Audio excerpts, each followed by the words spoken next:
The Arizona Cardinals have fired head coach Jonathan Gannon following 3 seasons leading the franchise. NFL Network insiders Ian Rappaport and Mike Garofalo reported Monday. The team later announced the news. Gannon's dismissal comes after a 37-20 loss to the Los Angeles Rams in the regular season finale.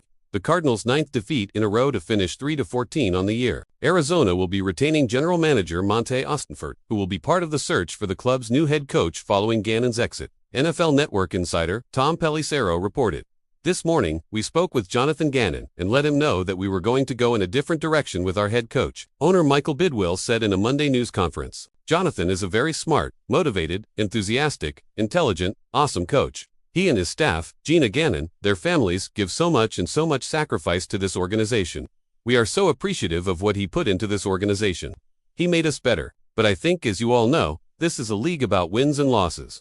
The wins and losses speak for themselves, especially this year. We just felt like we were going in the wrong direction and we needed to change course." Gannon leaves Arizona with a 15-36 record, having failed to lead the Cardinals to a finish any higher than 3rd place in the NFC West, which came in 2024 after an 8-9 showing. Sunday's loss to the Rams was their 4th loss since December by double digits and in which they allowed at least 37 points. That streak bucked a trend from earlier in the year when they lost 7 games by 4 or fewer points, the most such setbacks in any season in Club Chronicle, and 8 overall by 1 possession. In Week 13, a close 20-17 defeat to the Tampa Bay Buccaneers fittingly eliminated Gannon and the Cards from postseason contention. Outside of the losing streak to end the season, the low point likely came in a 22-21 loss to the Tennessee Titans in Week 5. Arizona was leading 21-6 in the 4th quarter before a string of calamitous events saw the Cardinals lose to the previously winless Titans.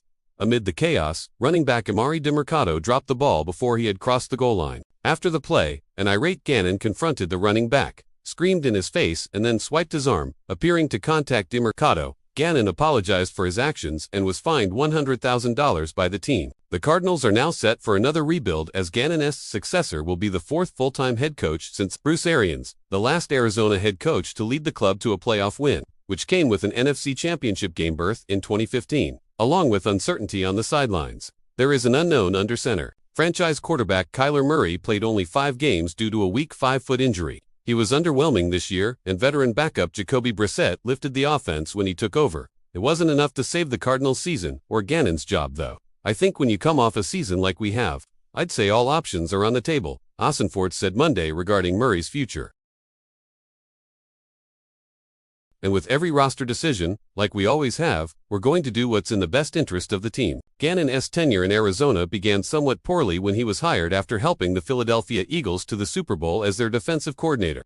The Cardinals and Eagles reached a settlement regarding tampering over his hiring that later resulted in the swap of draft picks. Despite losing records in each of his first 2 seasons, Gannon seemed to be in good standing as the team continued to add talent to a roster rather barren around him. However, as is the case for any coach, expectations rose in year 3, and Arizona did not meet them, regressing from an 8-9 squad last season that seemed to be trending up to just the 3rd Cardinals team since the turn of the century to cap out at 3 wins. Now, the Cardinals will have a club that looks much different in 2026, with a new head coach and possibly a new quarterback.